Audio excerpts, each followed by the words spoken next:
Chilevisión Noticias.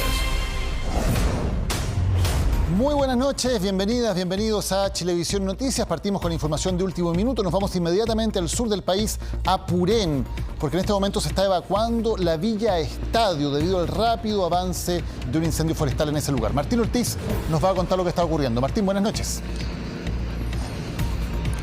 Sí, Daniel, ¿cómo están? Buenas noches. Ha sido una jornada realmente extensa, también dramática acá en la comuna de Purén por la reactivación de varios incendios forestales en toda la zona alrededor y no solamente acá, sino que también camino de Purén a Lumaco. Han sido alrededor de 5 o 6 focos los que se han activado bastante bruscamente, también bastante intensamente. De hecho, la imagen en vivo y en directo de nuestro camarógrafo Oscar Briones podemos ver en el horizonte el trabajo de bomberos y justo detrás de ello esta estela densa de humo que se está generando exactamente a esta hora acá en la comuna de Purén, en la región de la Araucanía, quizá uno de los lugares más afectados por los incendios forestales y también estructurales. Pero tú también mencionabas la Villa Estadio, que se encuentra, por marcarlo, un poco más atrás de este sector. De hecho, el humo que se está moviendo en este momento está llegando a aquel lugar y también los militares, bomberos y carabineros. De hecho, también nos acaban de comentar que el delegado presidencial acaba de llegar a esa zona hace muy pocos minutos atrás, en una jornada que, como lo hemos dicho, parecía que iba a comenzar tranquila. Acá en Purén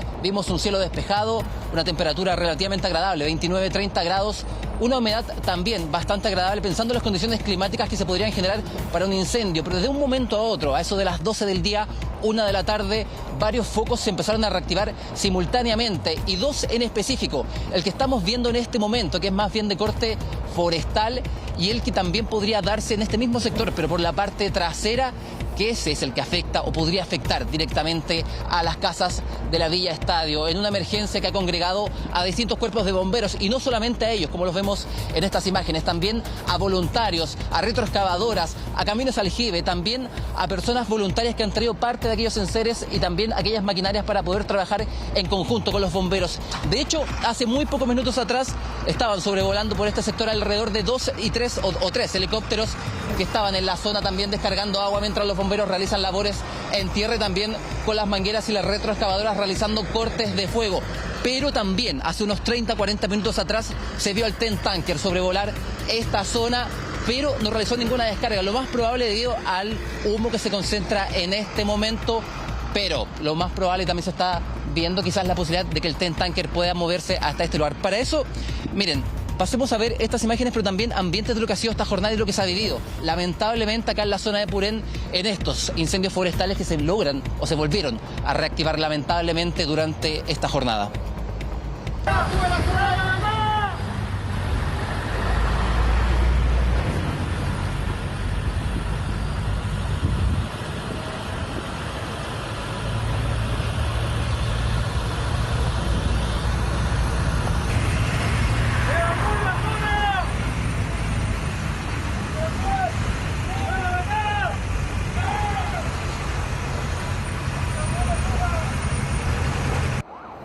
Ahí veíamos el ambiente entonces, Martín, de los efectivos militares que llaman a gritos a la gente a que evacúe la zona. Sabemos que en estos casos también se activan las alertas vía mensajería de teléfono celular para llamar a la evacuación de los sectores. No sé si tienes la información de si ya fue evacuada toda la Villa Estadio, qué pasó con esas personas y cuántas serían las viviendas que podrían estar amenazadas y que deben ser evacuadas debido al avance del fuego. Mira, Daniel, ese tema lo conversamos días anteriores, creo que recuerdo, no sé si fue con efectivos militares o con carabineros. ¿Qué pasaba en el caso cuando se declaraban estas evacuaciones debido a las alertas? Ellos nos planteaban, desde la voz de ellos, que es, claro, de corte voluntario, salvo en los casos cuando el fuego está atacando directamente aquel sector. Lo que nosotros logramos ver, el registro que también logramos captar y también conversar con las personas, es que se veían relativamente tranquilas pese al fuego y también al humo que se está viendo acá en el sector, pero sí algunas personas estaban empezando a guardar ciertos enseres en sus vehículos. De hecho, conversamos con una funcionaria municipal fuera de cámara que también vive en esa vía y nos decía: tengo mis 2 vehículos cargados, tengo mis fotos, mis recuerdos y mis mascotas. Con eso debo arrancar y finalmente es lo que me queda en caso que el fuego logre llegar hasta este sector. También el viento costero, nos planteaba ella, que se estaba dirigiendo a esa hora hacia ese sector, también podría ser un factor que podría hacer que el fuego avanzase a aquel lugar. Ya lo hemos conversado muchas veces, pero también El viento es un factor bastante importante que ha hecho que los incendios puedan cambiar su curso de un segundo a otro. Incendios que, claro, como vimos en las imágenes y en el ambiente, militares le pedían a las personas que abandonasen el lugar. Militares que lo hacían y también personas, algunas que decían que no lo iban a realizar en aquel momento, pero en caso que llegase a suceder, ellos se iban a desplazar y finalmente se iban a movilizar. Para eso también pasemos a escuchar el ambiente cuando conversamos con ellos una vez tras el paso de los militares. Ustedes no piensan dejar este lugar, ¿cierto? No, para nada. Si llegara tenemos donde salir. Tenemos listo ya los víveres, las cositas, todo y salimos. Abandonamos aquí nos van a dejar en la noche y no queda nada. Sacan todo, entonces. Claro, se entiende que las personas tienen preocupación de dejar sus casas por eventuales robos. Primero hay que decir que hay personal militar que, bajo estado de excepción, está resguardando precisamente también para impedir que se produzcan acciones delictuales. Por lo tanto, hay que darle esa tranquilidad a la gente. Y en segundo lugar, que las llamas, y lo hemos hablado, Martín, en varias ocasiones, el avance del fuego es muy impredecible debido a los cambios en la dirección del viento. Y hay momentos en que pareciera que el fuego no está tan cerca, pero basta que comiencen a soplar ráfagas de viento, basta que cambie la dirección del viento, que es algo que ocurre varias veces por día, para que casas que en cuyo lugar sus moradores podían sentirse relativamente tranquilos sean muy rápidamente atacadas por las llamas. Lo hemos visto en la región del Ñuble, en el Biobío y en la Araucanía durante esta emergencia. Por lo tanto, cuando la instrucción es evacuar un lugar, es muy importante hacer caso a esa instrucción, porque la verdad es que, aunque parezca que la situación está relativamente bajo control o que va a haber un lapso de algunos minutos para escapar, eso no siempre ocurre. Y lo hemos visto, Martín, en varios casos en que personas habían tenido la confianza y finalmente tienen que escapar in extremis, en situaciones muy, muy extremas, porque el avance del fuego es mucho más rápido a veces de lo que podría preverse. Sí, Daniel, de hecho, mira, en tus palabras también recuerdo conversaciones con las personas de la población Nahuel Codós, también esta jornada en el sector de Ipín, con un sector rural de la región de la Araucanía, y ambas nos planteaban el mismo tema. El fuego avanzó en cosa de minutos, 20 minutos, 30 minutos, lo veíamos en el horizonte del cerro que estaba relativamente lejos, y de 20 minutos o de esos minutos hasta aquel entonces el fuego ya estaba en nuestras casas, lamentablemente consumiendo nuestras viviendas. Todo eso, y solamente para finalizar, mientras me acaba de sonar nuevamente la alerta de emergencia, y la quiero también decir, por incendio forestal evacúe sector Estadio y Pedro de Valdivia, en la comuna de Purén. Claro, lo que estábamos mencionando anteriormente, Daniel, donde se estaba generando ahora quizás el mayor problema estructural en aquella villa cerca del hospital y también cerca del estadio municipal de Purén, y donde ya están los militares, está Carabineros y también está Bomberos. De hecho, nosotros vamos a tratar de acercarnos un poco allá más tarde para ver la situación que se está dando en aquel sector. Así es, bueno, la alarma entonces se reitera, las personas tienen que evacuar ese lugar. Es muy importante que realicen la evacuación por su propia seguridad, y reiteramos también que hay en el lugar personal, tanto policial como militar, para evitar que se produzcan saqueos o ese tipo de situaciones durante la noche si es que las viviendas quedan sin moradores. Lo más importante en estos momentos es resguardar la vida de las familias que viven allá, y para eso es imperioso que se produzca esta evacuación, porque, insistimos, las circunstancias de estos incendios forestales muchas veces resultan impredecibles y el tiempo para escapar es un tiempo bastante acotado. Así que nos quedamos ahí con esa preocupación de que ojalá logre completarse la evacuación de la vía Estadio en Purén, y más adelante volvemos contigo, Martín. Vamos a hacer una pausa y volvemos con más. Esto es Chilevisión Noticias. SOAP están presentando Chilevisión Noticias. Bueno, hemos destacado durante esta emergencia el trabajo en conjunto de distintas instituciones, la solidaridad de los chilenos que también se está reflejando en terreno, en los voluntarios, en los centros de acopio, en fin. Y por eso es que hay una denuncia que ha provocado particular indignación. Un piloto de nacionalidad española que está trabajando en el combate a los incendios denunció que algunas personas están obstaculizando que le saquen agua de sus piscinas, que por cierto es necesaria para ayudar en el combate de los incendios forestales. Cristian de Medici tiene los detalles también de esta historia. Cristian, ¿cómo estás? Buenas noches. Hola Daniel, muy buenas noches. Un acto que ha sido catalogado como incívico o incluso inhumano por parte de la tripulación de los helicópteros que están batallando acá en Yumbel, en la región del Biobío, en el contexto de la emergencia, por supuesto. Un acto que llama mucho la atención y que ocurre hoy durante la mañana en uno de los operativos de emergencia que se han realizado acá en Yumbel. Recordemos que el catastro por el momento cifra 27 casas destruidas y más de 5.500 hectáreas quemadas. Por supuesto, un acto que sin duda hace hace cuestionarnos la labor que están realizando las personas en tierra para facilitar el acceso al agua por parte de aquellos brigadistas, los pilotos, y acá conversamos con Felipe Bru. Felipe es un piloto que por más de una década, de hecho son 16 los años que ha trabajado en nuestro país, y paralelamente cuando hay invierno acá viaja a España para batallar los incendios en ambos países, y sin duda esta es una escena que nunca le había tocado vivir. Si bien hay momentos en los cuales los privados ponen algunas trabas para sacar líquido, agua de las piscinas, esto llama mucho la atención porque Felipe estaba batallando en uno de los focos de incendio acá en Yumbel, y es ahí cuando accede al foco más cercano, al lugar más cercano para poder acceder a agua, que era en una piscina, un estanque de uno de los privados que a simple vista era una casa muy bonita, nos comentaba, que tenía una gran piscina, y acá el helicóptero bajo la emergencia y también amparados por la ley la ley que obviamente lo autoriza a sacar agua y que posteriormente la CONAF incluso se la va a devolver, él le hacía señales de que tenía que irse, tenía que abandonar, incluso hacían señales de como que tenía una piedra en la mano y que se la iban a tirar. Ese es el relato y la denuncia que realiza Felipe luego de un acto que básicamente le quebró el corazón, sobre todo estando en pleno vuelo y finalmente estando más de 4 días acá en lo que es el campamento táctico de la ciudad de Yumbel. Han conocido historias, se han hecho amigos incluso de aquellos vecinos que lo han perdido todo y que están operando acá con una base táctica que es bastante bonita. Hay lugares de descanso para bomberos, hay ambulancias móviles, hay centros de acopio, siguen llegando ayuda, pero todavía la pregunta que ronda en todas las cabezas de estas personas es ¿qué estaba pasando por esta persona que todavía no se desconoce su identidad? No vino acá a pedir disculpas o a justificar la razón por la cual no quería que sacaran el agua, y solamente nos han dado la impresión de que sería utilizada para el riego de arándanos.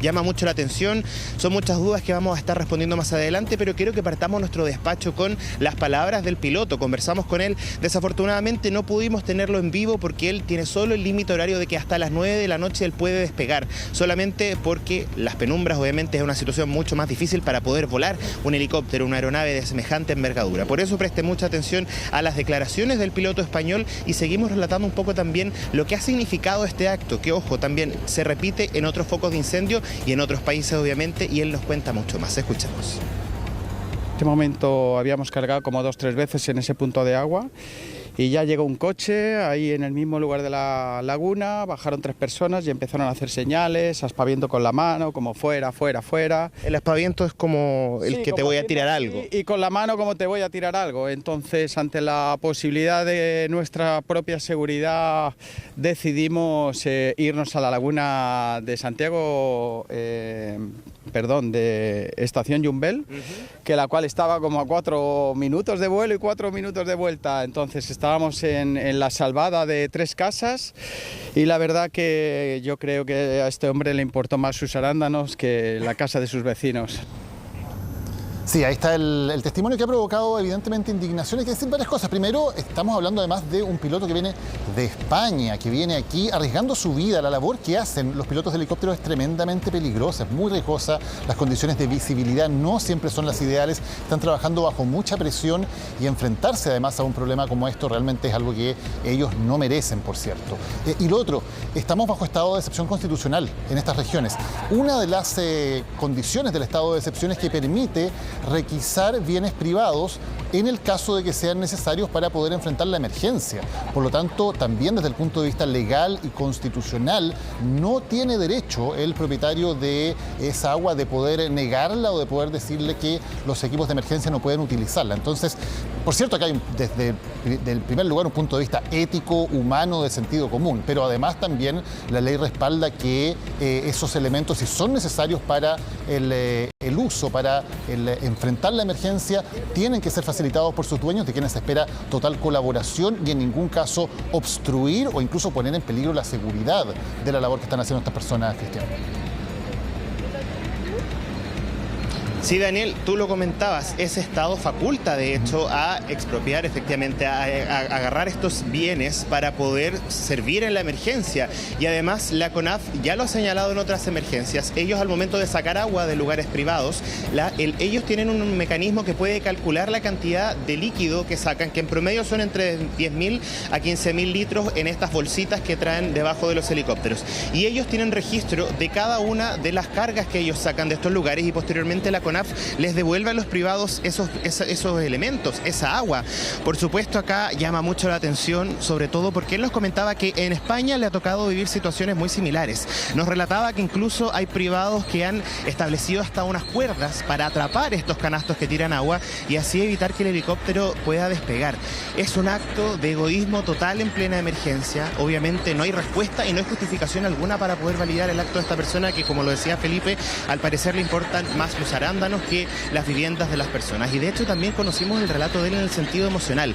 Él lleva más de 16 años batallando, al igual que las personas que ustedes ven acá, la compañía de bomberos que ha estado hace varios días acá luchando incansablemente por varias horas, 24 horas al día. Ustedes lo ven ahí reponiendo fuerzas, estando muy atentos así la emergencia lo amerita. Y bueno, al igual que todos ellos, el momento más terrible que les toca vivir es cuando están en plena emergencia y la gente desde el suelo les hace señales de que le necesitan el agua, que por favor le libere el flujo de agua hacia sus viviendas, pero él obviamente tiene que irse a los lugares más necesarios y por supuesto eso quebranta su alma. Así lo ha dicho Felipe y presta atención a sus declaraciones en el sentido emocional, porque sin duda no hay acto que justifique el hecho que ocurrió acá en Yumbel. Escuchemos. Viendo esta situación de hoy, la verdad que me dio mucha rabia, bajé del helicóptero enfadado porque la verdad es que se estaban quemando casas y esta persona no entendía que era una emergencia real para sus vecinos, no era ninguna forma, es decir, la necesidad era real, estábamos hablando de una emergencia como en este caso la casa de sus vecinos, de las cuales algunas se han quemado y otras las hemos podido salvar a lo largo del día. Pero esa balsa la necesitábamos porque cada carga y descarga nuestra era cada 10 segundos. Ahí escuchábamos las palabras, el relato conmovedor, por supuesto, de un hombre que decide venir a este continente desde su casa en los veranos y así ha sido su vida en las últimas décadas y obviamente llama la atención en todos los sentidos. En el ámbito ético, en el ámbito moral, usted puede hacer el juicio que quiera, lo importante es que aquí no existe justificación para poder negarle el acceso al agua, un bien tan escaso hoy por hoy, sobre todo en esta crisis hídrica y más aún en esta emergencia, Daniel. Por eso, bueno, ahí los dejamos con la imagen, obviamente elocuente, de todas las compañías de bomberos que acá están a la alerta, así si la emergencia lo merita, y por supuesto vamos a seguir conversando, conociendo las historias y actualizando la información dura, sobre todo de los datos que ocurre con los focos de incendio y atentos a la evolución de la emergencia. Por supuesto, Cristian, y si bien es un hecho muy lamentable, también tenemos que recalcar que es una excepción en medio de lo que tú has podido ver en terreno, que es fundamentalmente muchísima solidaridad, muchísimo apoyo, muchísima gente, partiendo por los propios bomberos que están haciendo un trabajo encomiable, pero no solamente de bomberos, de equipos de rescate, de militares, de personal municipal, personal del Estado y también de personas comunes y corrientes que han hecho todo lo posible por poder ayudar también en el combate a las llamas. Así que una excepción, un caso puntual muy lamentable, pero que no empaña la solidaridad que ha mostrado gran parte de los chilenos en estos días tan dramáticos. Muchas gracias, Cristian. Buenas noches. Y vamos a hablar ahora del avión que ha mantenido gran atención desde que aterrizó en nuestro país. Lo vamos a desplegar aquí en el estudio. Este es el TEN Tanker, con una capacidad de descarga que llega a un total de 36.000 litros de agua, puede ser también mezclado con líquido retardante. Es capaz de volar a una velocidad de hasta 650 kilómetros, puede llegar muy rápidamente a los lugares en que son necesarios y además a una altura mínima de 60 metros. Esto lo hace también bastante más maniobrable y más dúctil que aviones más grandes que hemos tenido en ocasiones anteriores, como el Supertanker. Pero no podría enfrentar el fuego solo, con total precisión, si no contara con el apoyo de otro avión. En este caso es una nave de exploración aero-marítima de la Armada de Chile, que trabaja en conjunto con el TEN Tanker, haciendo como avión guía. Ahora les vamos a mostrar cómo operan de forma coordinada ambas aeronaves y lo vamos a revisar en la siguiente nota.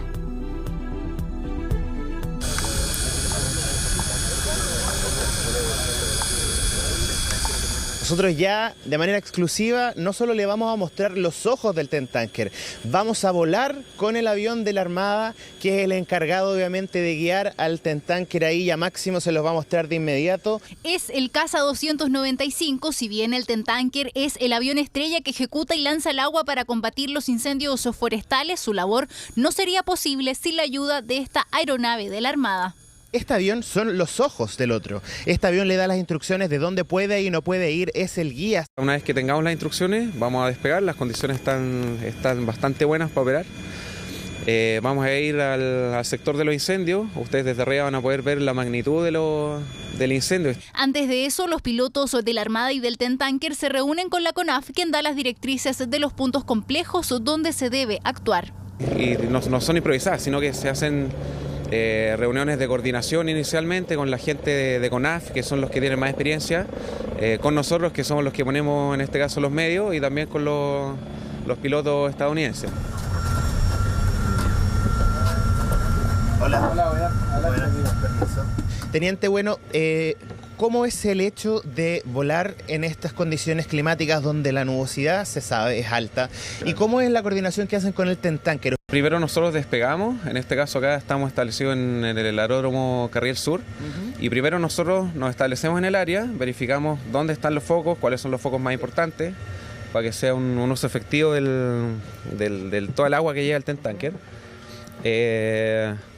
Y una vez que nosotros ya nos establecemos y tenemos el panorama completo, llamamos al TEN-Tanker por las frecuencias internas, y aquellos no... Por radio. Claro, por radio en el fondo. Y después hacemos un vuelo en el cual pasamos primero nosotros y ellos nos van siguiendo detrás, bien cerca, y ellos lanzan agua.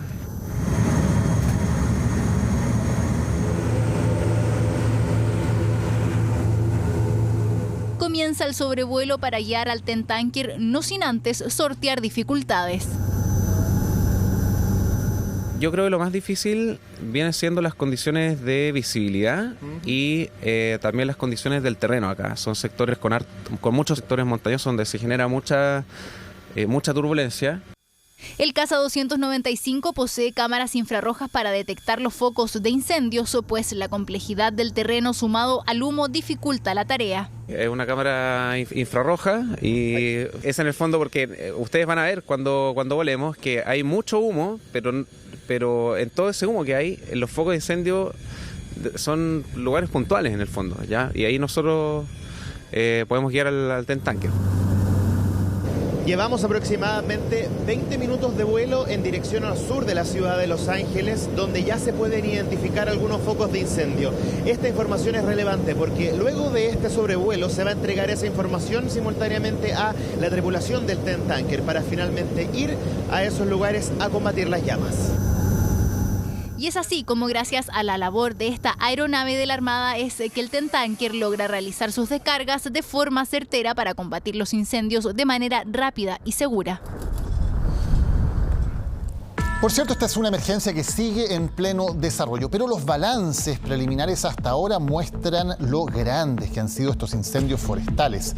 En la comparación, por ejemplo, con el de 2017, que es el mega incendio más devastador del que hay registro en nuestro país. La cantidad de hectáreas afectadas todavía no es tan grande como la del 2017, pero lamentablemente en cuanto a pérdida de vidas humanas, estos incendios representan un nuevo récord. Sexto día de la emergencia. Comunas del centro-sur de Chile han ardido en llamas y a pesar de todos los esfuerzos, los incendios continúan. Aeronaves, TEN-Tanker, brigadistas y miles de bomberos trabajan combatiendo el fuego durante extenuantes jornadas. En 5 días hemos tenido una superficie quemada equivalente a 2 años de incendio. En 5 días lo que se suele quemar en 2 años se ha quemado en solo 5 días. El fuego no solo avanza, sino que se multiplica, dicen algunas autoridades. De 70.000 hectáreas que teníamos en toda la jornada o en todo el periodo previo a que se inicie este evento, el primer día 120.000, el segundo día 80.000. O sea, en 3 o 4 días lo que triplicamos. ¿Ya? La superficie. Pero lo peor es el resultado de eso, más de 3.500 personas damnificadas mientras se siguen combatiendo los incendios. Tenemos 301 incendios forestales en estos momentos activos en Chile. Quiero recordar que ayer en la tarde eran 280, hay 169 incendios controlados y mantenemos 81 incendios en combate. Aunque con cautela, las autoridades ya empiezan a comparar esta catástrofe con otras. Este incendio podríamos denominarlo como un incendio el segundo mega incendio que ocurre en Chile después del 2017. Está la gente adentro.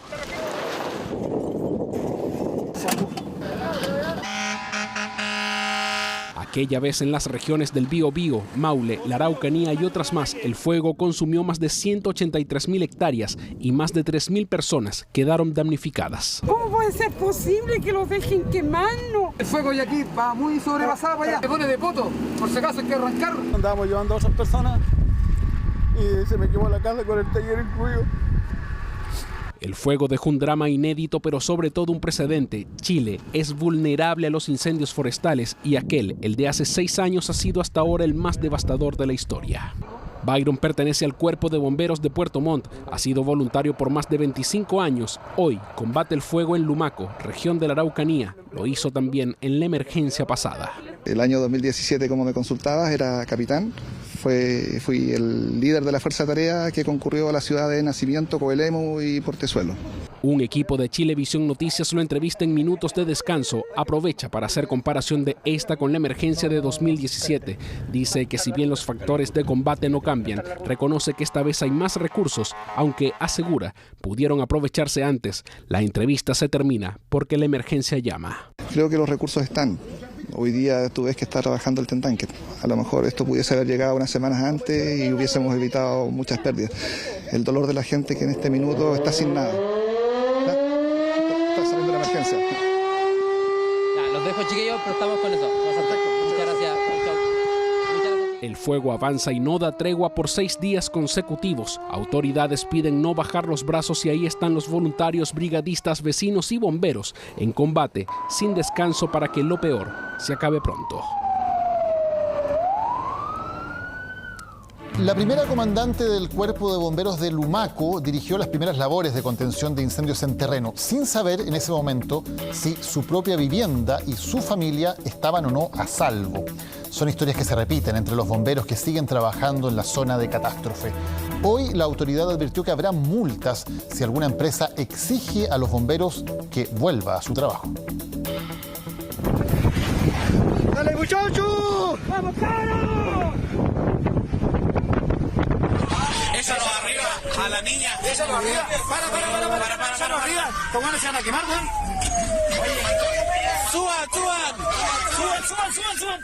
Un abrazo gigante, todo mi reconocimiento y agradecimiento a los bomberos y bomberos de Chile por el tremendo trabajo que están haciendo. Aquí dicen que basta con divisar un casco para sentir tranquilidad, que basta que una sirena suene para no perder la fuerza. Mantenga. No, vuelve acá. Tírese para adelante, fuerte, no.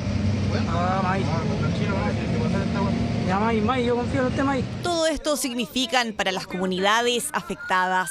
Aseguran que durante los numerosos trayectos que hacen cada jornada reparten dosis de esperanza. Los vecinos les abren paso, alertan de su llegada y no solo eso, sienten la necesidad de compensarlos por tanto esfuerzo.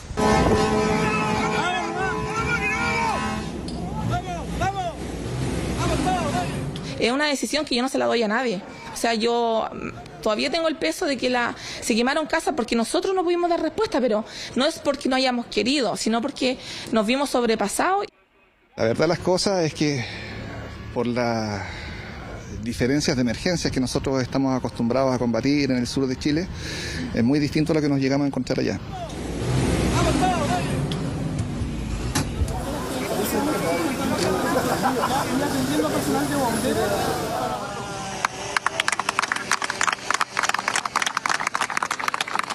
Abrazos que los reconfortan porque por ahora no pueden recibir los de sus familias, los de sus seres queridos o hijos. Yo tengo un bebé de 5 meses, tengo que dejarlo encargado acá, anda de voluntario en voluntario, una pequeña de 4 años, un hijo de 10 años. Con quienes no ha podido compartir desde el día que comenzó la emergencia.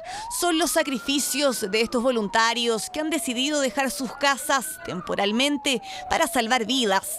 Carolina es la primera comandante del Cuerpo de Bomberos de Lumaco. Ella orgullosamente dice que llegó a liderar con todo el peso que eso significa. Purén se estaba quemando, los sauces se estaban quemando, Pastene tenía un incendio muy grande en Chanco, Traillén también tenía mucho incendio, yo no tenía a quién recurrir, todos los apoyos probables estaban a muchas horas de tiempo, de traslado. Entonces no podía hacer nada más, tenía 3 carros y tenía que arreglármelas con lo que había. Decidir en algún momento sacar un carro para desproteger una casa y proteger otra es una decisión que yo no se la doy a nadie. Nos confiesa decisiones que están marcando su vida. Pese a ello, tiene claro que de todas las labores que realiza, es esta la más importante. Por eso sueña con que los cuerpos de bomberos de Chile crezcan y puedan trabajar en condiciones más dignas. Tenemos un solo baño, que hoy sí se notó porque anoche teníamos 50 bomberos acá. Entonces, nosotros prestando nuestros baños personales, nuestras casas, todos cooperando para que la gente que anda de visita se sienta también cómodo. Voluntad a prueba de todo. Mientras han estado al frente de los trabajos de contención de las llamas y salvataje, Carolina y sus colegas no han titubeado ni un solo minuto. El miedo constante, o sea, yo ese día de la emergencia, donde fue la situación más crítica, yo tenía que estar pendiente de la emergencia, del control de la emergencia y también de mis hijos, de mi familia, de mi casa. También internamente uno también tiene miedos y pensaba, mi casa, se me va a quemar mi casa.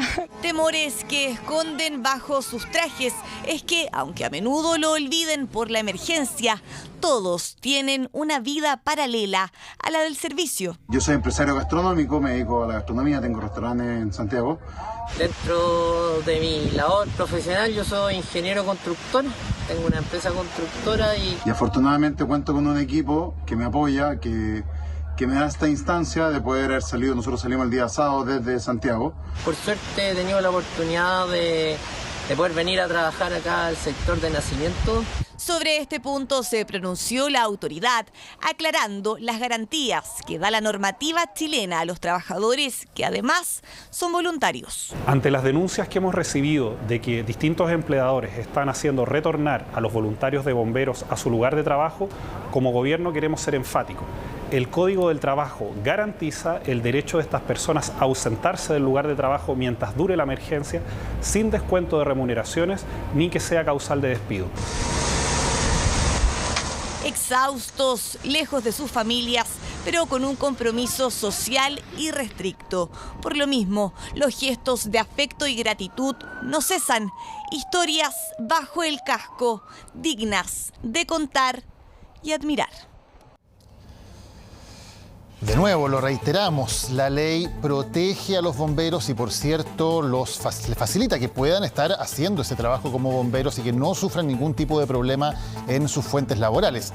La ley así lo determina. Por supuesto, además, la ética y el sentido común hacen evidente que así debe ser. Pero bueno, más allá de esos casos, la solidaridad, lo hemos dicho, ha sido lo fundamental en estos días. Muchísimas personas están aportando y para ello, distintas municipalidades han puesto a disposición de la ciudadanía centros de acopio para que usted pueda hacer llegar donaciones a las y los afectados por los incendios. Escaneando el código QR que está apareciendo en pantalla, puedes acceder a nuestro sitio web chbnoticias.cl y ahí puedes encontrar todos los centros de acopio que están habilitados en las distintas comunas de la región metropolitana, con sus respectivos horarios de funcionamiento, las direcciones y también, muy importante, qué es lo que se necesita para aportar a los damnificados y cuáles son los elementos que es mejor no llevar porque en este momento no son necesarios. Seguir las instrucciones, llevar lo que realmente se necesita, porque eso también facilita mucho la labor de selección, de clasificación y de traslado entonces de los elementos que son necesarios para ayudar a los damnificados por los incendios.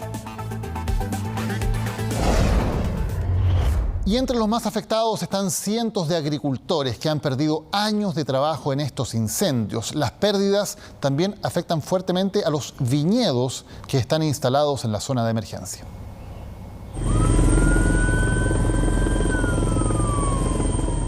Así de cerca el fuego, así trabajan los equipos de emergencia. En helicópteros combaten las llamas con lo más importante, el agua. Recurso que, dice este piloto español, les fue negado mientras ayudaba a frenar el avance del fuego. La sorpresa que vino un todoterreno color naranja y ahí bajaron 3 personas y empezaron a hacer señales como que no podíamos coger agua y empezaron a hacer aspavientos como que, bueno, pues que te sientes amenazado, como que pueden lanzar una piedra o cualquier cosa, y ante la emergencia hemos decidido salir de ahí. Felipe denuncia que no pudieron sacar agua de Yumbel. Particulares no les permitieron tomar el recurso desde piscinas y piletas, acción que indigna a este piloto, cuya misión dice es salvar vidas e impedir que viviendas sean alcanzadas por el fuego. Me pareció un acto incívico porque en el momento de la emergencia todo el mundo creemos que aunque tenga que tener ese lago tan bonito al lado de su supercasa repleta y rodeada de arándanos, creo que era necesario la colaboración de él para que a sus vecinos no se le quemara la casa. La negación por su parte de ayudar y de apoyar a sus vecinos, la verdad que nos ha llamado mucho la atención. Este es el resultado del paso del fuego por distintos predios. Uno de los sectores más afectados es Coelemu, en el Valle del Itata, albergue de cientos de viñas, imagen muy distinta a lo habitual, un paisaje verde. Lo que debería ser un bosque precioso, un jardín hermoso, verde, nos encontramos con esta realidad. Nos encontramos con la realidad de más de 3.000 plantas quemadas y consumidas por todo el fuego. Necesitamos mucha ayuda. Casi 400 hectáreas de parras centenarias fueron consumidas en minutos por el fuego. Es la pérdida de años de esfuerzo de pequeños agricultores de Coelemu. Los lugareños hacen todo el proceso de producción y posterior venta del vino. Plantas, miles de plantas consumidas por el fuego y arriba un cuartel que aún resiste. Así debieran ser todas y así es como quedan después del fuego. Esta uva iba destinada a hacer vino. Coelemu tiene más de 1.600 hectáreas de vitis vinífera. Son plantas muy antiguas, plantas que vienen incluso de 2-3 generaciones anteriores y que se mantienen en pie. Y hay mucha gente que lucha por esto. Un patrimonio de parras ancestrales consumidas por el fuego. También las viviendas de agricultores resultaron afectadas. 8 casas fueron consumidas, una al lado de la otra, y una que otra se defendió gracias a la ayuda de los vecinos. Algunos tenían piscinas, tenían algunos estanques, aljibes, y eso ayudó a trabajar para poder salvar lo que ustedes ven ahora. En Coelemu fueron solidarios y compartieron el recurso más valioso en esta emergencia. No dudaron en usar el agua para evitar que más casas y viñas resultaran en cenizas. Por eso la denuncia de este piloto en Yumbel sorprende e indigna. Nos cuenta que antes de ser amenazados lograron salvar a 3 viviendas del fuego. Empezamos a coger agua en el punto más cercano, porque ante la emergencia nosotros siempre estamos autorizados, ante una emergencia de este calibre, a coger agua de cualquier piscina, de cualquier lugar. Estamos autorizados para cualquier lugar. Felipe cada hora sale en el helicóptero a combatir nuevos focos de incendio. Su trabajo es fundamental para evitar que casas y viñas centenarias sean consumidas, pero todo esfuerzo es insuficiente si no se tiene el recurso más valioso, el agua. Pérdida total. El gobierno descartó por el momento decretar el toque de queda en las zonas afectadas por los incendios. En todo caso, señalan que la medida se está evaluando permanentemente. Este toque de queda fue pedido hoy por la oposición en una cita que reunió a todas las fuerzas políticas en La Moneda. Una emergencia que continúa en el sur y que concentra casi todas las energías del gobierno en estos primeros días de febrero. El despliegue en terreno de varios ministros se mantiene y con todos ellos se comunicó vía telemática este martes la ministra del Interior, Carolina Toá. Una crisis que llegó en medio de un complejo momento de las relaciones entre el oficialismo y la oposición. Aún así, todas las fuerzas políticas, incluido Chile Vamos y los republicanos, aceptaron el llamado para conversar y abordar juntos la emergencia. La improvisación trae dolor a los chilenos, trae tardanza y es por eso que queremos colaborar y ponernos a disposición desde las distintas fuerzas políticas de derecha para poder colaborar en todo con el gobierno. Este momento, que es muy delicado, requiere la máxima unidad política de todas las fuerzas de manera transversal y por eso saludamos esta reunión. Por segunda jornada consecutiva, gobierno y oposición se acercan, luego que este lunes exministros de Sebastián Piñera y Michelle Bachelet llegaron a La Moneda para compartir sus experiencias en el combate de los incendios. Gestos valorados recíprocamente este martes. Para nuestro gobierno es muy importante que todo Chile esté unido en estos momentos. Y esta reunión es una muestra de esa convicción. Pero en la cita, tanto Chile Vamos como el Partido Republicano aprovecharon de pedir al gobierno que decrete toque de queda en algunas zonas afectadas por el fuego. Importante los toques de queda en el sentido de dar tranquilidad a las familias, facilitar los desplazamientos, especialmente durante la noche, que las Fuerzas Armadas presten un rol activo, puedan hacer desplazamientos sencillos y que demos tranquilidad, especialmente en las horas de la tarde y en la noche. Por ahora no es, digamos, lo que plantean los comités de emergencia, que están constituidos también por las Fuerzas Armadas, como recomendación, pero no es que esté cerrado. Debate instalado a pocas horas que se cumpla ya una semana de la emergencia. Solicitud de la oposición, que fue respondida de inmediato por el subsecretario del Interior, Manuel Monsalve. Quiero ser súper también transparente con el país en esto. No tenemos ningún sesgo con utilizar todas las herramientas que da el Estado de Derecho. Los jefes de la Defensa Nacional no han considerado necesario declarar toque de queda. Una medida que por ahora descartaron el gobierno, aunque el monitoreo de la crisis continúa. Suspendidas hasta nuevo aviso siguen las vacaciones del presidente Gabriel Boric, quien ya viajó 3 veces a las zonas afectadas. Este martes recibió llamados desde el extranjero para canalizar nuevas ayudas internacionales. Vamos a revisar ahora otras informaciones. 2 abuelos junto a su nieta fueron víctimas de una encerrona en Ñuñoa. Cuando estaban a punto de entregar el vehículo, 2 funcionarios de la PDI que estaban de civil lograron frustrar el robo en medio de una balacera.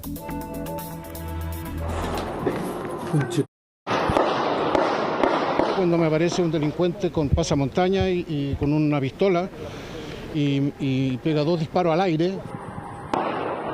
Me bajé para entregarle las llaves, qué sé yo, y bajar a mi nieta, a mi señora, y en ese momento aparece un intercambio de disparos por unos oficiales de la PDI. Un robo,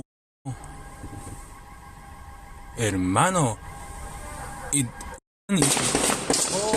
Torea, mentira, hermano.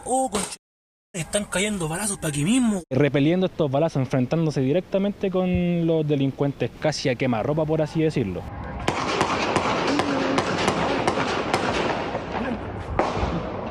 Como pudieron, algunos se ocultaron para resguardarse. Otros más temerarios grabaron lo que ocurriría en plena vía pública. Por eso no lo concretan y se empiezan a intercambiar balazos con el auto que estaba adelante. La persona que me estaba tratando de robar el vehículo también empieza a repeler también ese asalto, los disparos, y posteriormente se vuelve a su vehículo y se van. Escóndete acá, detrás de este auto, ven. Desgraciadamente en ese intercambio de disparos fue herida a bala una funcionaria institucional con una herida asfixiante en un brazo izquierdo. ¿Ya? Producto de esta actuar policial y viendo, ¿cierto?, que fueron repelidos por estos delincuentes, los funcionarios hicieron uso de su arma de servicio. Yo vi a esta pareja, de este hombre y esta mujer, repeliendo así en acto de segundo este robo. El peligro era inminente, tanto para las víctimas, funcionarios y residentes del sector, pero también para quienes frecuentaban los bares de la zona. Esperando que pase toda la ráfaga de disparos que hubo. ¿Tuvieron que algunos lanzarse al suelo? Sí, todos, la mayoría se lanzaron al suelo. Según cifras de Carabineros, desde el año pasado a la fecha se han registrado casi 11.000 casos de robos violentos de vehículos, de los cuales el 36% son casos en 5 comunas de la capital. Maipú en primer lugar, segundo Puente Alto, seguido de San Bernardo, Pudahuel y La Florida. Hechos similares a lo sucedido en Ñuñoa, pero este no fue el único caso de las últimas horas. ¡Suéltalo!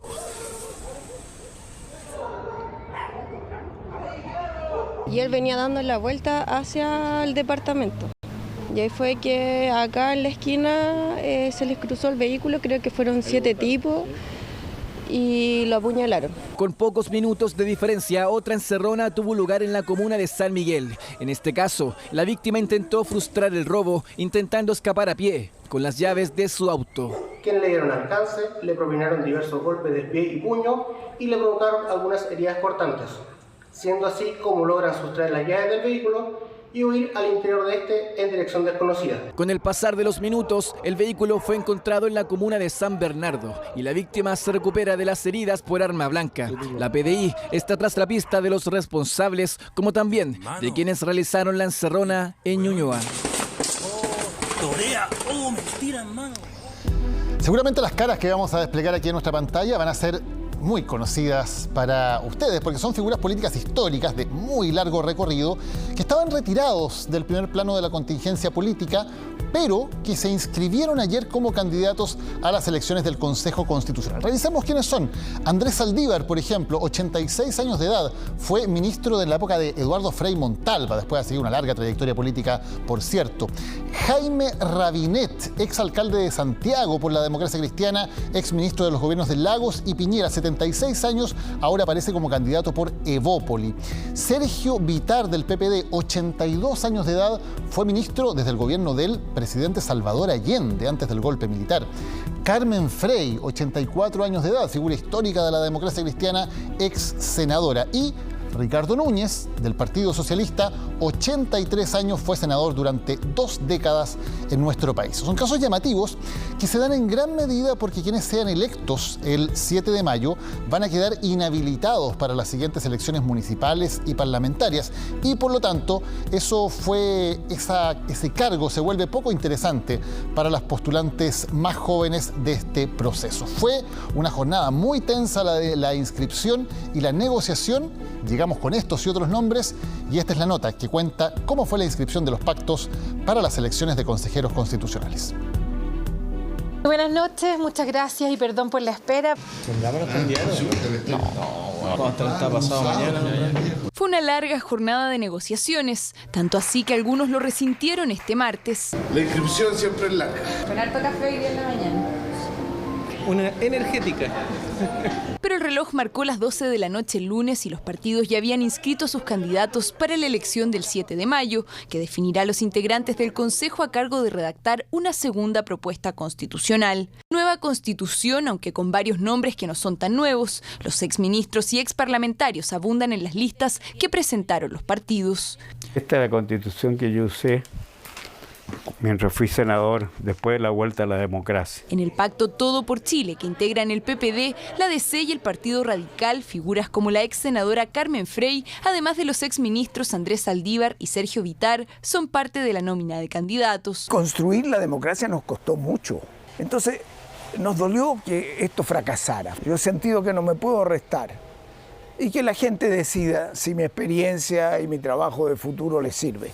Pero además de estos nombres, el de Pablo Maltés, pareja de la diputada Pamela Giles, también se barajó durante este lunes como carta del PPD, generando polémica, aunque finalmente no fue inscrito. Aquí no hubo un telefonazo, una bajada, una desinscripción, ni nada de lo dramático que se ha contado. Nosotros privilegiamos militantes nuestros históricos. Unidad para Chile es el otro pacto del oficialismo que agrupa a los partidos socialista, liberal, comunista y el Frente Amplio, partidos que no lograron convocar a históricos como la expresidenta Michelle Bachelet y José Antonio Vidagallo, pues ambos declinaron al no lograrse una lista única de las fuerzas de gobierno. Pero quienes sí respondieron al llamado para integrar sus filas fueron, entre otros, el ex senador PS Ricardo Núñez, el ex alcalde del Bosque Sadi Melo y el ex diputado PS Marcelo Chilling. Para construir el Estado social y democrático de derecho, todas y todos sabemos que necesitamos unidad incluso con la centroderecha. Y la Unidad para Chile nos agota en esta lista. Por su parte, la UDI, RN y Evópoli, agrupados en el pacto Chile Seguro, también cuentan con algunos candidatos de vasta trayectoria en el mundo político. Yo no sé si entro en la categoría joven o experiencia. El exministro Jaime Rabinet está entre los convocados por Chile Vamos, en una nómina que incluye además a los exministros del último mandato de Sebastián Piñera, Rodrigo Delgado y Gloria Huth, actual timonel de Evópoli. Algunos de ellos manifiestan hoy duras críticas al proceso anterior. Creo que la calidad de la gente que lo integró dejaba mucho que desear. Y mi candidatura es un puente para que los sectores democráticos de todos los lados podamos conversar y converger en una constitución que nos una. Yo creo que en una parte la experiencia de exministra aporta la visión de la forma en que funciona el Estado. Otra tiene que ver con los valores y eso es mi componente más bien del partido. que es la defensa de las libertades individuales. Caras conocidas que para varios se explican en las inhabilidades que tendrán los consejeros para postular a cargos públicos en las siguientes elecciones municipales y parlamentarias. Tengo la impresión de que acá hay una oportunidad de reivindicar la gestión política, de reivindicar la experiencia. Todo eso va a nutrir un buen proceso constitucional. Experiencia a la que han apostado los partidos para construir con algunas figuras del ayer la constitución del mañana. Un hombre fue detenido después de amenazar con un arma de fogueo a varios usuarios del metro mientras ellos permanecían en el carro y él estaba en el andén. El sujeto tiene antecedentes policiales y quedó en prisión preventiva.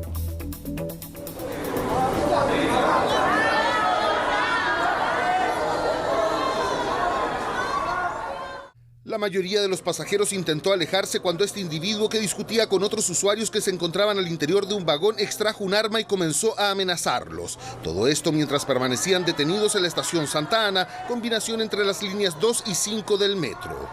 Un encuentro terrible, o sea, debería haber a lo mejor más seguridad. Fíjate que yo que vivo aquí en el edificio al frente, aquí abajo no andan los guardias abajo cuidando el metro. Tú no tienes a quién preguntarle nada, o sea, es un terreno de nadie. Bueno, es un peligro. Imagínense que estas cosas a uno le sirven para el pueblo, para nosotros, y que estén pasando estas cosas es terrible, hijo, uno ya anda con miedo. Personal de seguridad del metro captó la situación. Rápidamente los vigilantes de la estación se acercaron al andén. Gracias al seguimiento realizado por los equipos de monitoreo, lograron reducir y detener al individuo armado para luego entregarlo a carabineros. Se logró la detención de un sujeto de 23 años con antecedentes anteriores en un trabajo mancomunado con personal de carabineros y personal de metro, donde un sujeto, por causas que se desconocen, amenazó a los transeúntes y a los pasajeros de uno de los vagones. El sujeto fue identificado como Salomón Capitán Leiva. En tribunales fue imputado por 2 delitos: porte de arma prohibida y de municiones. Carabineros determinó que la pistola que cargaba este individuo era a fogueo. Sin embargo, se envió al laboratorio de criminalística para realizar peritajes y determinar si estaba adaptada para realizar disparos. Esto por las municiones que portaba el detenido. El Ministerio Público solicitó se decretara como medida cautelar de prisión preventiva del imputado, cuestión a la que accedió el tribunal por estimar que la libertad del imputado constituye un peligro para la seguridad de la sociedad. El 2011, un individuo extrajo un arma en la estación Metro Plaza de Maipú, disparó matando a 3 personas e hiriendo gravemente a otras 4. Por lo mismo, los expertos en prevención de riesgos advierten que ante este tipo de hechos lo más importante es mantener la calma y, por sobre todo, no realizar ningún tipo de provocación que pudiera agravar la situación. No actuar en forma precipitada, no exponerse y, por cierto, si la instancia lo permite, precisamente podrían pensar en poder hacer abandono del recinto. Desde la administración de Metro indicaron que si bien en este caso los protocolos de seguridad funcionaron y permitieron detener al individuo armado, de todos modos están constantemente reforzando las medidas de seguridad con la finalidad de evitar este tipo de episodios de violencia e intimidación al interior de las estaciones y vagones del tren capitalino. Investigan también las causas del grave incidente para proporcionar los antecedentes a la Fiscalía. En nuestra estación Santa Ana de línea 5, luego de que un freno de emergencia fuera accionado por uno de nuestros pasajeros desde un tren. Siempre en situaciones de contingencia es muy relevante que cualquier pasajero pueda ponerse en contacto con nuestros equipos de la estación o llamar a nuestros números de emergencia, el 1411, o también a través de los intercomunicadores que están disponibles al interior de todos nuestros trenes. El imputado deberá permanecer en prisión preventiva mientras dure la investigación en su contra. De hecho, hasta 5 años de cárcel arriesga por portar y extraer un arma en las dependencias del metro. Un ciclista frustró el robo de un celular. Persiguió al delincuente por varias cuadras hasta que logró atraparlo y recuperar el teléfono. La víctima del robo frustrado pidió ayuda y hasta los conductores intentaron cerrar el paso al asaltante. ¡Ese robó, el de blanco! ¡Párenlo! ¡Párenlo, párenlo, párenlo! Irarrázaval con campo de deportes, comuna de Ñuñoa. Eran pasadas las 7 de la tarde y Catalina esperaba la locomoción colectiva. De su mochila saca su celular y casi de inmediato se lo quitan de las manos. Yo corrí al tiro. Sí, porque yo dije ya por último voy a correr y hasta último momento voy a intentar recuperar mi celular. Igual yo en el fondo sabía que era poco probable que lo hiciera. Pero igual yo dije no, voy a correr por último.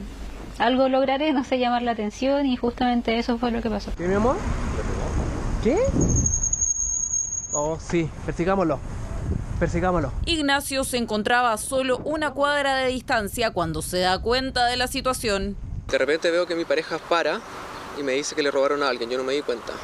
Paro un poco más adelante, me doy vuelta y veo a Cata corriendo tras un tipo de polera blanca. No lo dudó ni un segundo. A bordo de su bicicleta empezó a seguir al ladrón por las calles de Ñuñoa. Voy.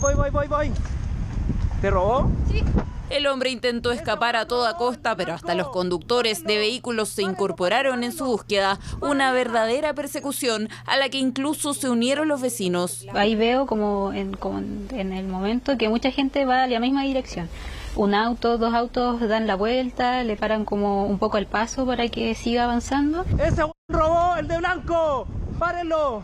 ¡Párenlo! El sujeto siguió corriendo a toda prisa, pero el objetivo de Ignacio era claro. No se detuvo hasta que lo encontró. Dobla en la calle y yo lo alcanzo con la bicicleta, me tiro con la bicicleta encima de él, lo detengo, boto la bicicleta y lo agarro. ¡Para! ¡Hermano! ¡Para! ¡No le he robado nada! ¡Para! ¡Tírate al piso! Calmado, toma, mira.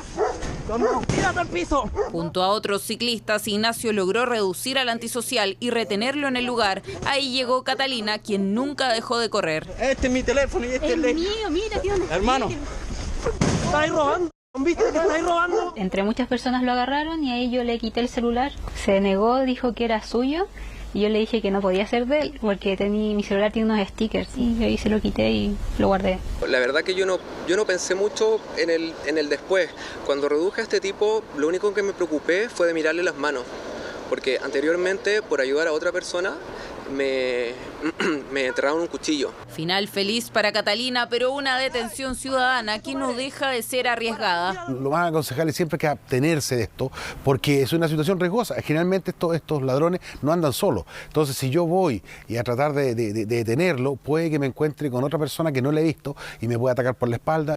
Algo que afortunadamente en esta oportunidad no ocurrió. Pese a sus intentos por resistirse, el delincuente finalmente no pudo concretar el robo. Allí prácticamente rogó que lo dejaran seguir su camino y efectivamente eso fue lo que pasó. Lo dejaron en libertad. Hermano, ¿viste que estabais robando?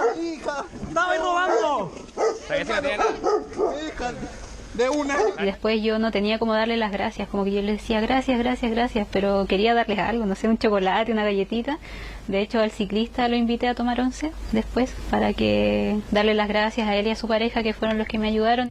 Los especialistas recomiendan evitar las detenciones ciudadanas, pero en caso de llevarlas a cabo, el llamado es a denunciar, no agredir a los detenidos y entregarlos directamente a las policías para que la justicia haga lo suyo.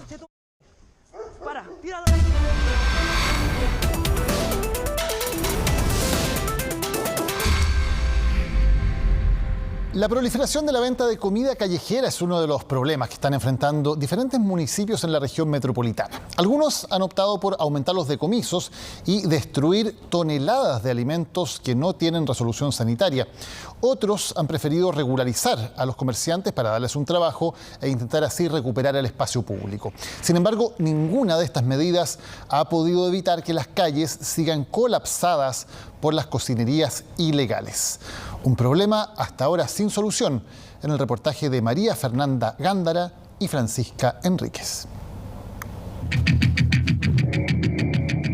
En la región metropolitana existen 1.600 puntos identificados por la Seremi de Salud donde se vende comida callejera. Que este es un problema de salud pública, es un problema y en ese sentido estamos ocupados de este tema. Casi 2.000 puntos críticos que están altamente concentrados en solo 3 comunas, Recoleta, Santiago y Estación Central.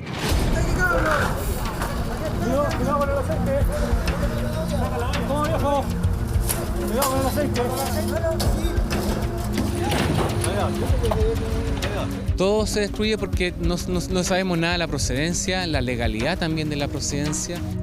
¿Cuántas veces hemos visto estos operativos y nada cambia?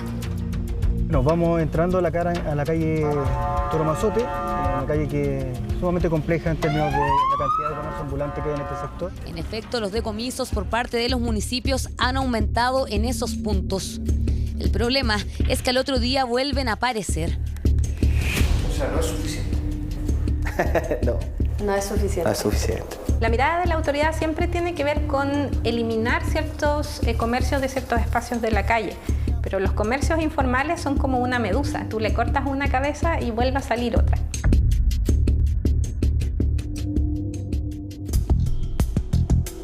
Ese mismo efecto medusa se lo mostramos hace 2 semanas con el operativo más grande que ha realizado la comuna de Estación Central. Estamos terminando este operativo que resultó muy exitoso.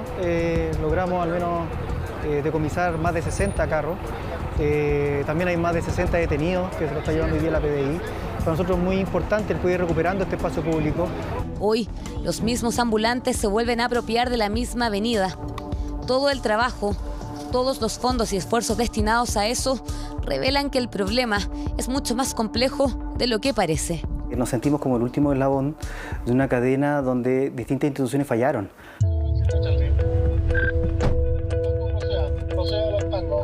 Desde hace un tiempo que en Estación Central, los operativos para decomisar la venta de comida callejera se realizan una vez por semana.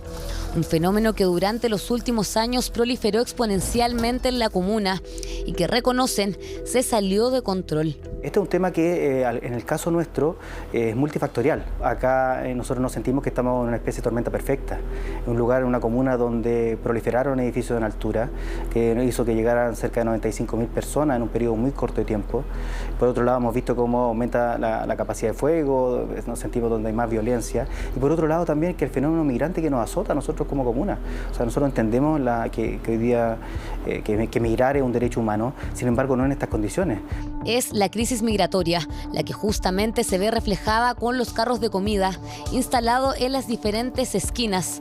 Hablamos de inmigrantes irregulares que no cuentan con permiso municipal, patente comercial y tampoco resolución sanitaria para vender alimentos en la calle. Es decir, hoy forman parte de un negocio que es considerado ilegal. Entonces, al no tener documentación, al no estar regular, recurren a este tipo de alternativas económicas para poder cubrir sus necesidades. Prefiere, digamos, arriesgarse antes de pedir en la calle o antes de delinquir. Es un fenómeno fluido, muy dinámico, temporalmente dependiente. No solamente conlleva el peligro de la manipulación de alimentos o, en este caso, problemas económicos, también conlleva problemas sanitarios referidos a lo que vendo.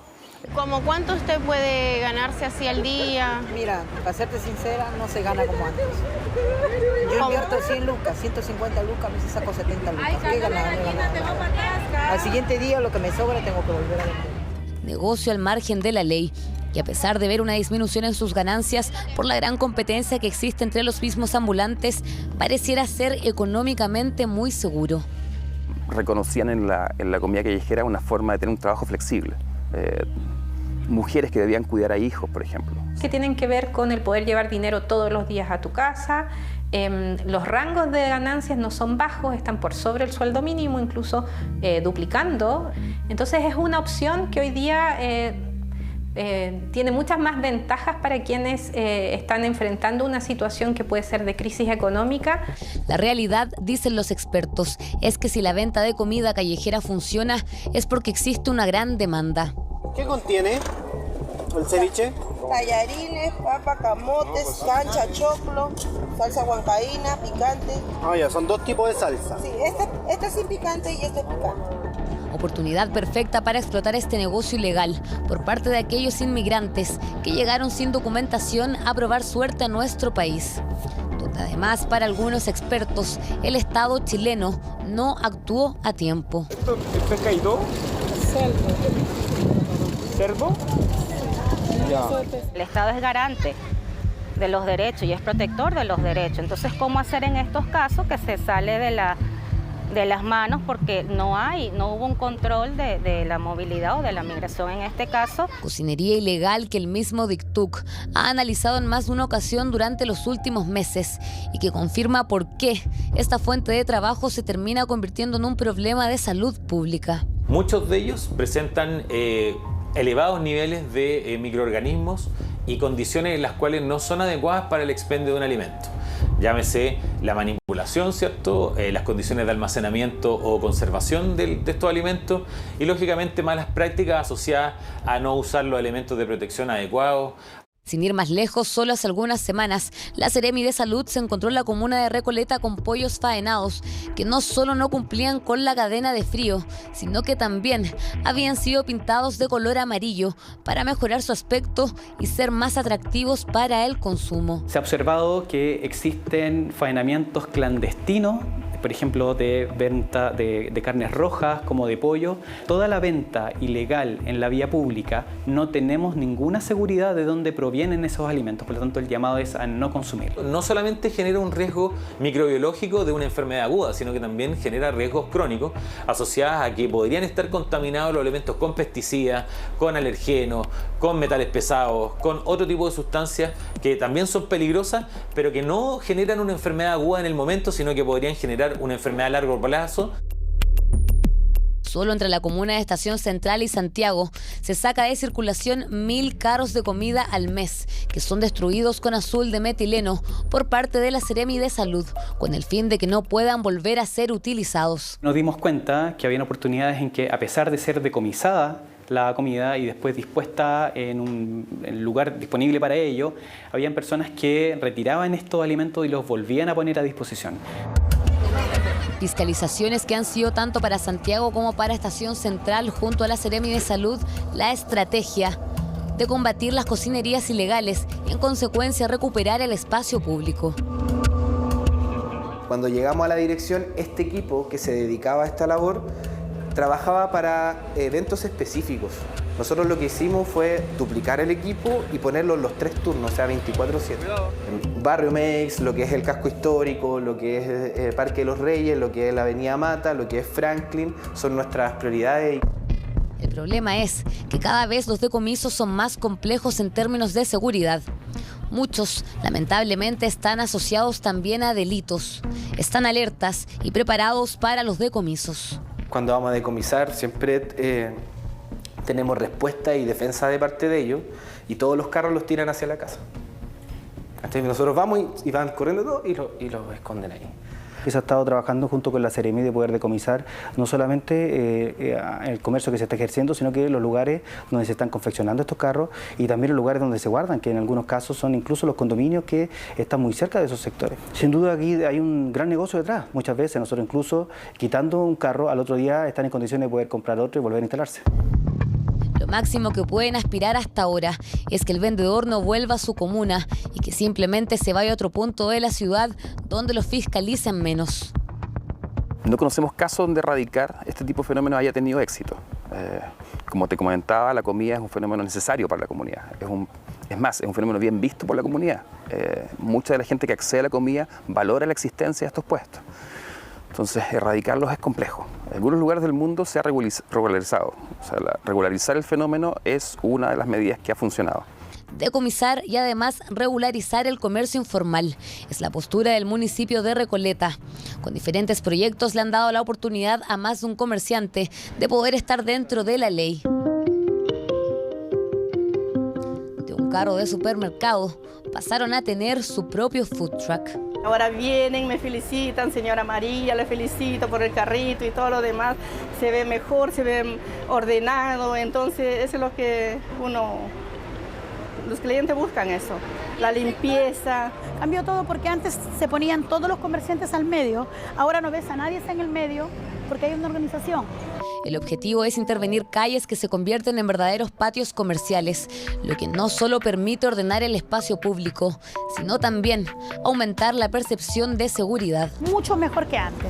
Pregunte a cualquier vecino, ahora un vecino se viene y se sienta a comer su helado. Las bolas se utilizan que sea de sentar para comer su helado. Antes no existía eso. Antes pasabas y te jalaba la cartera, ahora no. Hay quienes no les va a interesar ese camino y van a preferir incluso pagarle a quien le arrienda el espacio y no pagárselo al municipio. Creemos que vamos por un camino correcto, no es la solución inmediata, pero creemos que es lo más apropiado. Una nueva alternativa de enfrentar el problema que no es opción hoy en día ni para Estación Central ni Santiago. Aquí primero se tiene que enfrentar el fenómeno migratorio, que para ellos es la gran muralla. O sea, para nosotros es muy difícil poder entregar permiso a una persona que no sabemos quién es, en primer lugar, que no cuenta con identificación, que no tiene registro social de hogares y que nos cuesta mucho poder hacerlo sujeto de política pública también. Entonces creo que se tiene que revisar también el proceso de regularización. Hoy día no hay incentivo para que las personas lleguen de manera formal. Es un poco más complejo porque si ni siquiera hay regularización de estas personas, se hace aún más difícil poder generar un plan. Proceso regulatorio que para los que sí quieren trabajar y aportar al país de manera legal, dicen cada vez es más complejo y lento. Yo me denunciaron que estoy aquí como 10 veces y nada, y voy y nada. ¿Desde hace cuándo está acá? Voy para 2 años ahorita en marzo. Eso es puro engaño.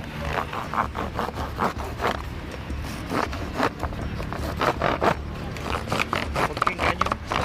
Puro engaño porque tú vas y te dicen, esté pendiente y nunca te salen nada. Que legalicen esto, que hagan locales comerciales y le alquilen a la gente para que trabaje. A la gente sana, a la gente buena, no al vender droga, al malandro. Eso no es lo que perjudican, porque por uno pagamos todo. Comercio de comida ambulante, que hoy tiene en jaque tanto a los municipios como a la Seremi de Salud, que hoy, a pesar de sus esfuerzos, por sí solos no podrán solucionar el fenómeno de las cocinerías ilegales. El volumen de personas que están ingresando supera cualquier tipo de capacidad que tenemos incluso desde el municipio de coordinar y de fiscalizar. Por lo tanto, acá también requerimos instituciones y una política pública importantísima respecto a esta medida, ya que son aquellos quienes están mal utilizando el espacio. Yo creo que esto corresponde a una política nacional. Venta de comida callejera que se ha apropiado de grandes avenidas de la región metropolitana y que, según algunos alcaldes, el gobierno no ha enfrentado de forma integral. Porque no solo se trata de recuperar el espacio y la seguridad de los vecinos, tampoco es solo un problema sanitario.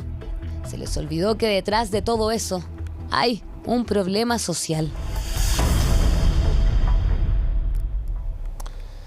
Tras la estafa a 43 clientes de microempresas del Banco Estado por casi 300 millones de pesos, el banco se querelló contra todos quienes resulten responsables del fraude informático tras la clonación de su sitio web en agosto del año pasado.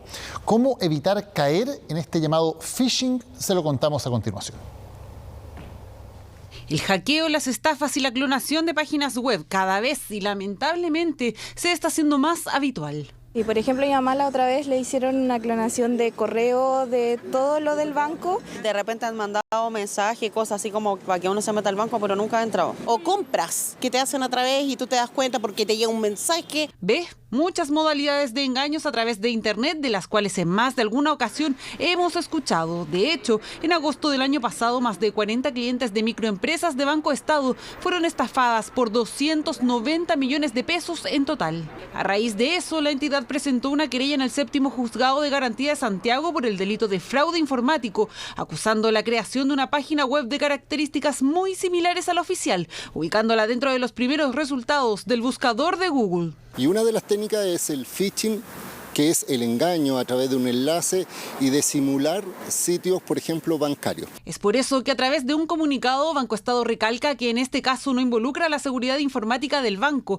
sino que apuesta a que los clientes no se den cuenta que se trata de un sitio falso. Además, agregó que se restituyó los fondos de los clientes afectados de acuerdo al estipulado a la legislación vigente. Pero ante estos hechos del llamado phishing, ¿cómo identificar cuando estamos frente a un sitio web fraudulento?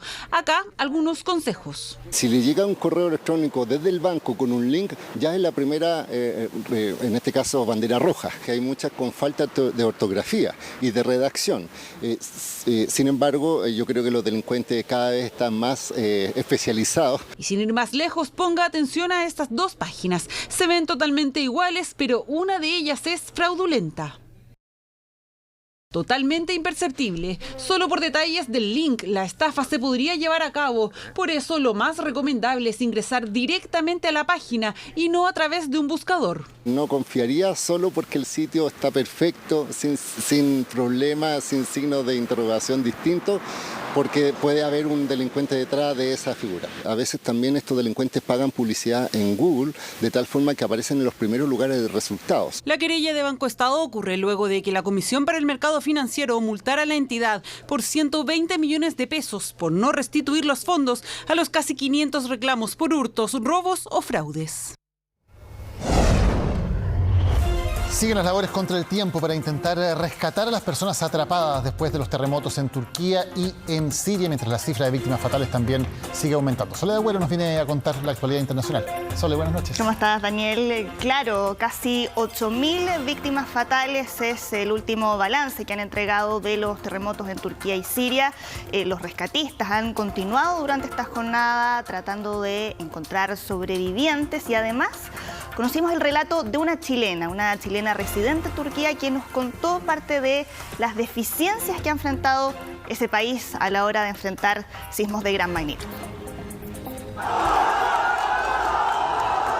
La alegría y el alivio de rescatar a niñas y niños con vida entre los escombros se mezcla con la desolación de una catástrofe cuya cifra de fallecidos se dispara a cada hora.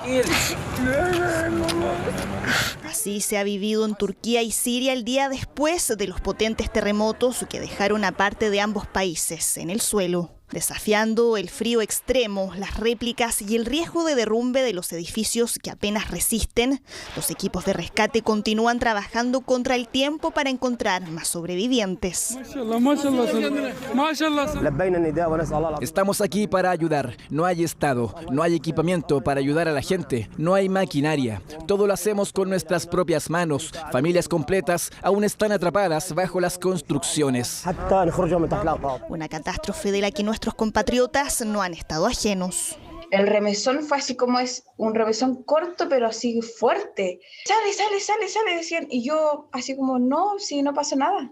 Es un secreto a voces que las casas en Turquía, los edificios en Turquía no están hechos para movimientos fuertes. Catherine llegó hace un año a Turquía junto a sus 3 hijos para cambiar de aire. Hoy vive en la ciudad de Konya, a casi 5 horas del epicentro del primer terremoto. Aunque Turquía es un país propenso a este tipo de movimientos, le ha llamado la atención la falta de cultura sísmica.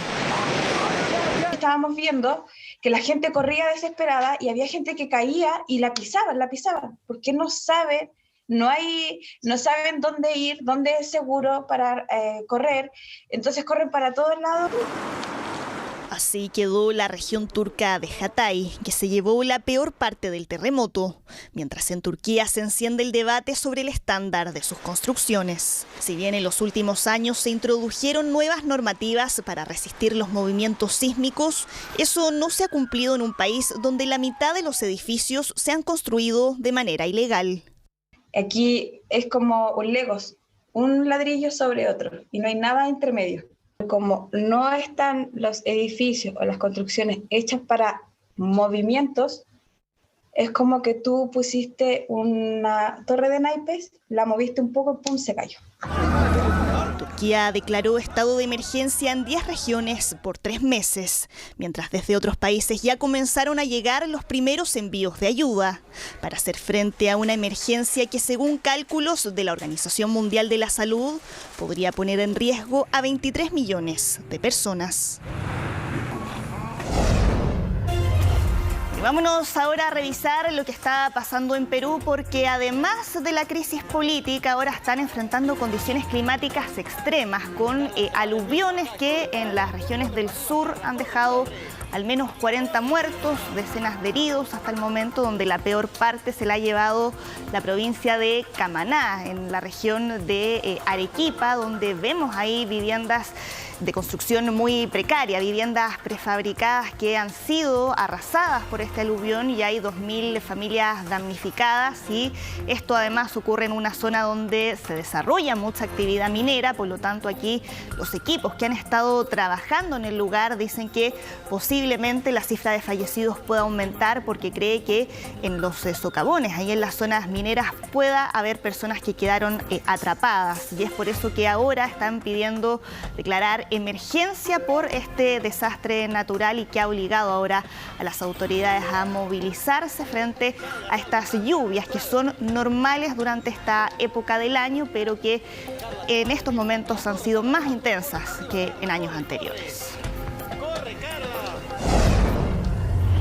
Sigamos ahora en Francia porque hoy día se desarrolló la tercera jornada de protestas contra el gobierno de Emmanuel Macron, en concreto contra su proyecto de reforma de pensiones, donde lo que se busca es elevar la edad de jubilación en 2 años, de 62 a 64, que es un proyecto que ha sido muy resistido por los franceses y por los sindicatos, que ya han convocado a otras manifestaciones como estas, pero la de estas jornadas es la que se ha considerado la mayor manifestación contra una reforma de este tipo en 3 décadas en Francia. Y se han plegado además varios sectores, el transporte, el sector de la educación y también de energía, frente a este proyecto que esta semana ya va a comenzar a ser discutido en la Asamblea Nacional y donde el presidente Emmanuel Macron ha insistido en que no va a dar su brazo a torcer. Algo que ya había intentado en su primer mandato Macron y también esta vez tuvo que finalmente retirar el proyecto ante la oposición ciudadana en las calles. Los sindicatos están todos movilizados y hay gran oposición del público. Las encuestas hablan de un 70% de rechazo aproximadamente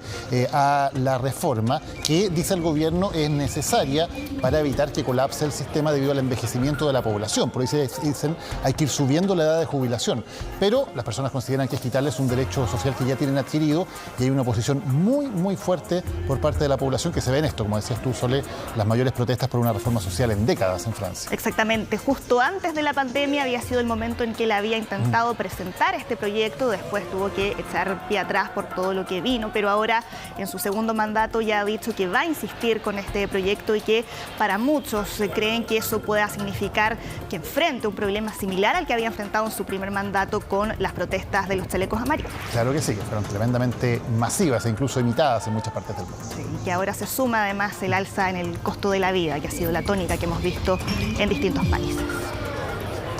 Les recordamos que a partir de las 10 de la noche Chilevisión está autorizado para transmitir programación para mayores de 18 años. Y vamos a algo relevante, Sole, que tiene que ver con una tradición que tiene Estados Unidos, que es muy parecida a una tradición que tenemos en Chile, ¿no? Sí. Pasaba el 21 de mayo, ahora es el 1 de junio, que el presidente da cuenta del estado del país. Bueno, Estados Unidos tiene lo mismo, se llama el discurso del Estado de la Unión. Sí, que para muchos lo describen como el Super Bowl de la política, porque es un discurso que se da en horario de máxima audiencia ante el Congreso, ante un Congreso de configuración distinta además este año, donde los republicanos ahora tienen la mayoría en la Cámara Baja y que va a ser el segundo discurso del Estado de la Unión del presidente Joe Biden. Y aquí varios anticipan que el tono de este discurso va a estar orientado a levantar el ánimo de los estadounidenses. Si uno revisa las encuestas se ve que hay cierto pesimismo entre la población de ese país por la inflación, por el contexto además de guerra en Ucrania y que se espera además que toque otros temas como la violencia policial en Estados Unidos, el último episodio de tensión con China, con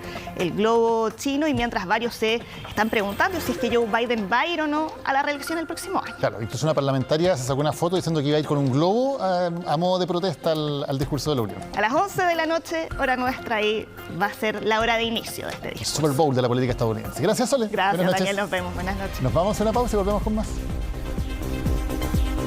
Comenzó el especial Renovación en Sodimac.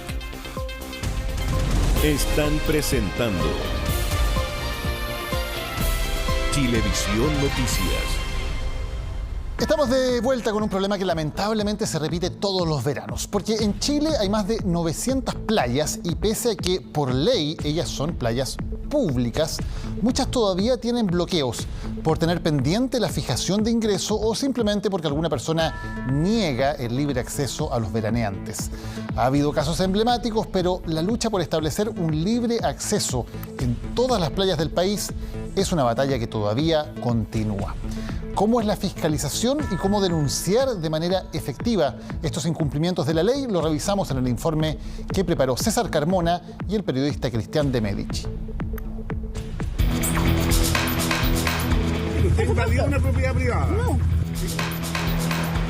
Estos son caminos privados. Sé que tienen a la bondad de darse vuelta antes de se me Ustedes se me van.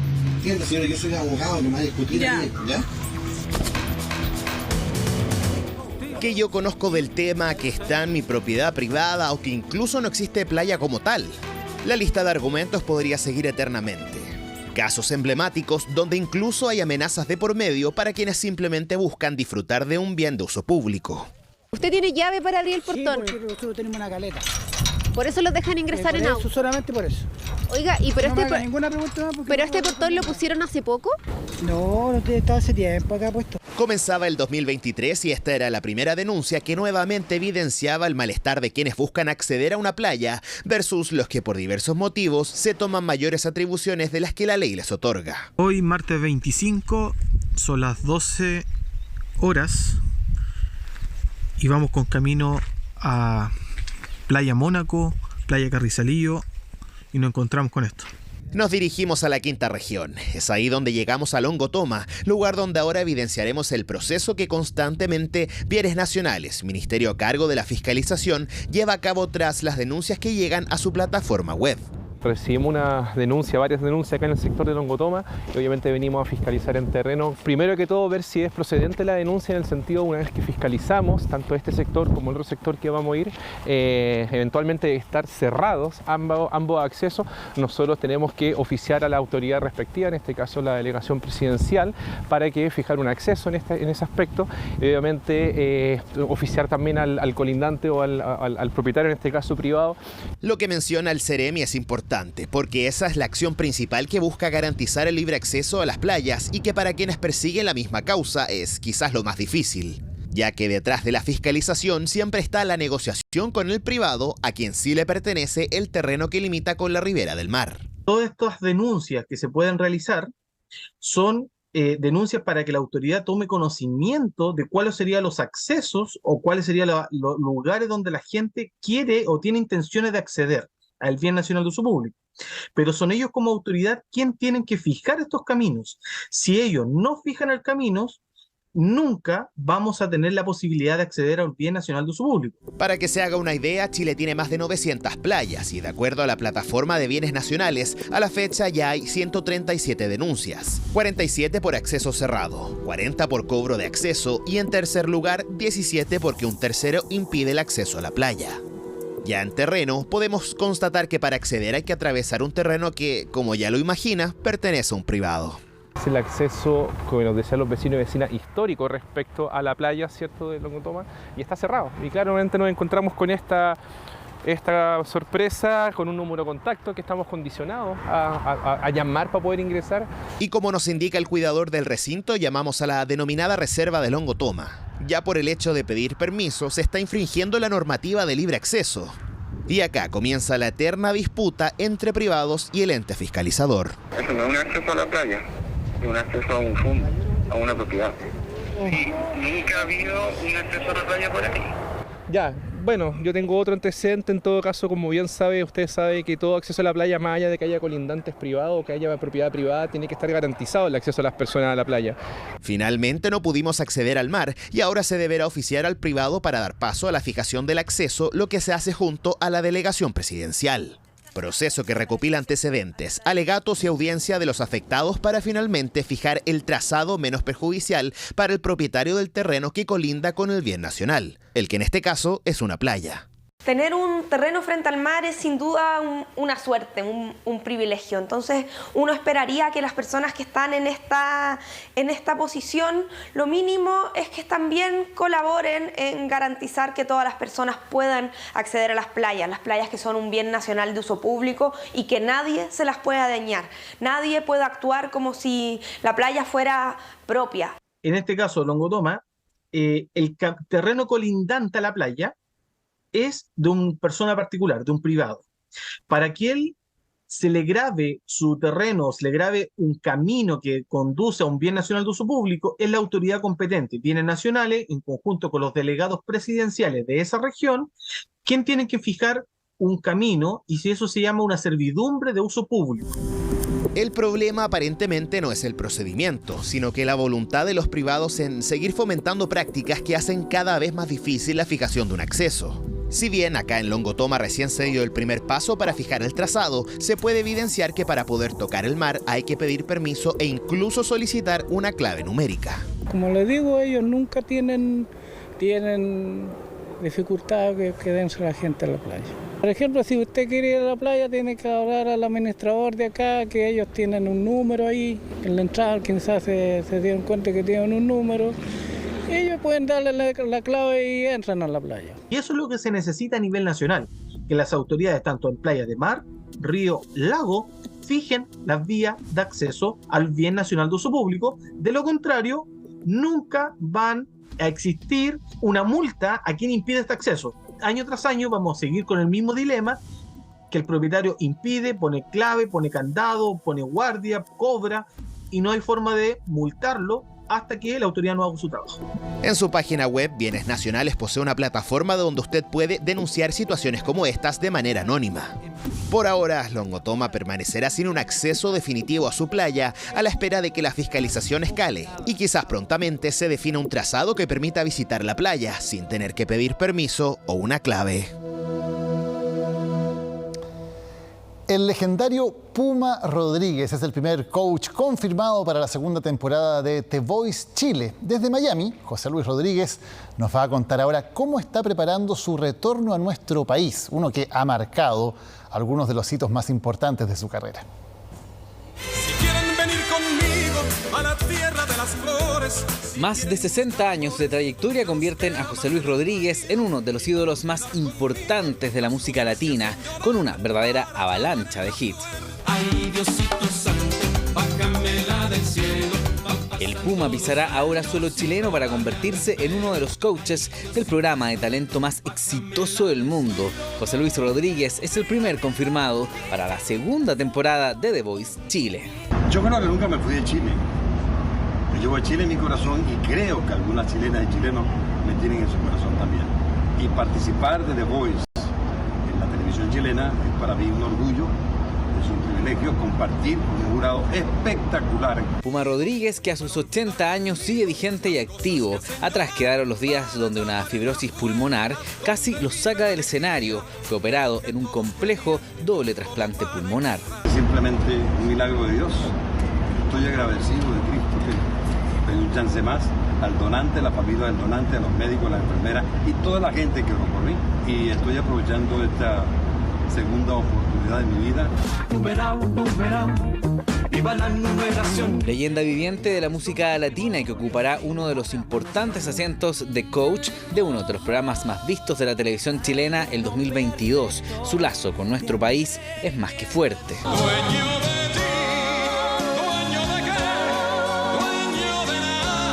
El público chileno quiere mucho a José Luis Rodríguez y él, hizo crecer ese amor. Precisamente su vínculo nace en el Festival de Viña del Mar. Para que vean lo que hace el amor.